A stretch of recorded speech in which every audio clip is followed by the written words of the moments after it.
Alors, nous vous présentons le livre La fabrique de l'école des beaux-arts à Paris, une coédition des Beaux-Arts de Paris Édition et de l'école d'architecture Paris-Malaquais, qui est sortie le 31 octobre 2024. Cette publication, elle fait suite à une exposition qui s'intitulait Les Beaux-Arts de Paris en images, une école pensée, construite, vécue, qui s'est déroulée du mois de novembre 2019 au mois de février 2020 aux ateliers de la rue Jacques-Callot, donc dans les locaux de l'architecture, l'école d'architecture Paris-Malaquais. Et en quelques mots, ce livre propose une histoire à la fois architecturale, urbaine et de l'enseignement dans cette école des beaux-arts, de sa création au XIXe siècle jusqu'à nos jours. Et si des publications sur l'histoire des édifices construits au XIXe siècle sur ce site existaient, peut-être qu'il manquait un ouvrage qui embrassait le temps long et la chronologie des réalisations, mais aussi des projets qui ont été imaginés pour cette école. Et donc, en complément des approches qui ont pu être conduites par des collègues historiens de l'art, c'est ce que nous essayons de donner à voir et à comprendre dans ce livre, une histoire de l'architecture du site et de ses bâtiments qui sont inscrits dans un quartier, croisée à une histoire des idées et des réformes pédagogiques quant à l'enseignement de l'architecture, de la peinture, de la sculpture et de la gravure. Le plan chronologique que nous avons retenu découpe ces 2 siècles d'histoire en 5 parties, et nous avons donné la part belle aux documents d'archives pour apporter des connaissances sur les lieux, sur les pratiques qu'ils ont accueillies, sur les différents publics qui ont investi ce site, et puis aussi sur les architectes qui se sont investis à la fois dans la charge d'entretien et de construction de ces bâtiments. Certains sont très connus, mais d'autres sont tombés dans l'oubli. Première construction nouvelle, celle menée par l'architecte François Debray, qui érige au sud de la parcelle un bâtiment dédié aux loges. Donc les loges étaient l'endroit où on préparait les concours. Et tandis qu'il élabore un projet aussi pour un palais des études, musée des études, en posant la première pierre en 1820. Donc c'est Félix Duban qui lui est connu est reconnu et toujours nommé comme architecte de l'école, qui va développer un projet sur l'ensemble du site, un projet monumental, mais qui tient compte du déjà là.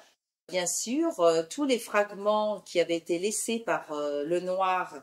sur le site sont intégrés à la composition, donc la façade du château d'Aneth devant la chapelle, comme l'arc de Gaillon qui marque une division entre la première et la seconde cour. Donc tous ces héritages d'éléments architecturaux sont aussi un matériel pour les études.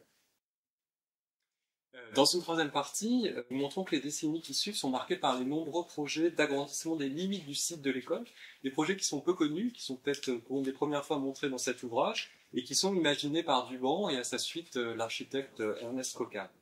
De ces nombreux projets d'annexion de parcelles voisines, finalement, seuls 2 sont effectifs. Le terrain qui va ouvrir sur le quai Malaquais, où est édifié par Duban dans les années 1860 le nouveau palais des Beaux-Arts, qui devait accueillir les salles d'exposition des collections de l'école, et donc le grand public, pour en fait peut-être mieux distinguer et mieux préserver les parties consacrées à l'enseignement, elles accessibles aux élèves, depuis la rue Bonaparte. Et puis, en 1884, c'est l'acquisition des immeubles voisins du quai Malaquais qui forment l'hôtel particulier dit de Chimay, des bâtiments que Ernest Coquard va conserver et va réaménager pour accueillir en fait des ateliers.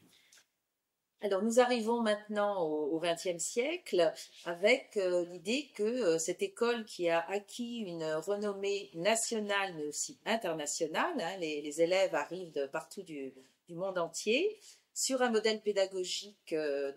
formation essentiellement en atelier qui va se poursuivre, tout en étant contesté, hein, mais les réformes envisagées à ce moment-là n'aboutissent pas à partir de 1945. Pourtant, les effectifs augmentent de façon exponentielle, avec malgré tout très peu de femmes, hein, à partir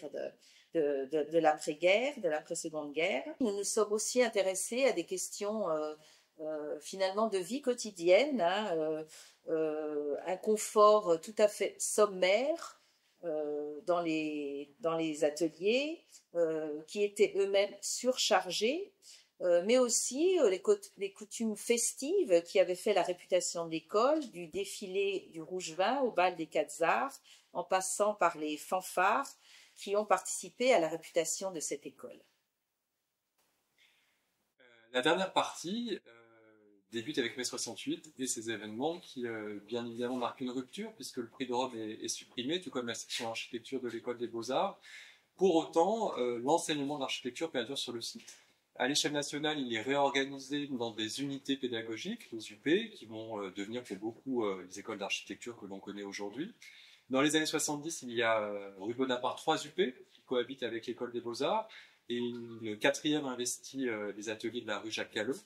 Et les recompositions de la carte des écoles d'architecture d'Île-de-France conduiront à finalement maintenir sur le site une seule école d'architecture, Paris-Malaquais, aux côtés de l'école des Beaux-Arts. L'ouvrage s'achève sur une image des arcades de Torpanne qui ont été restaurées en 2023 devant une pelouse, mais à l'emplacement d'un bâtiment que l'on nommait Le Noir qui avait été détruit. Alors, on voit bien que l'histoire du site ne va pas s'arrêter là. Là, les locaux de l'école d'architecture ont été restructurés récemment pour abriter les salles disparues, les laboratoires de recherche, d'informatique, etc.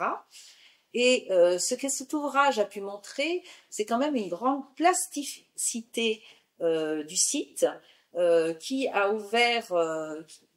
offert des espaces extrêmement nombreux qui ont pu être affectés aussi dans le temps à des missions pédagogiques variées et qui, bien évidemment, vont continuer aussi à évoluer dans le futur.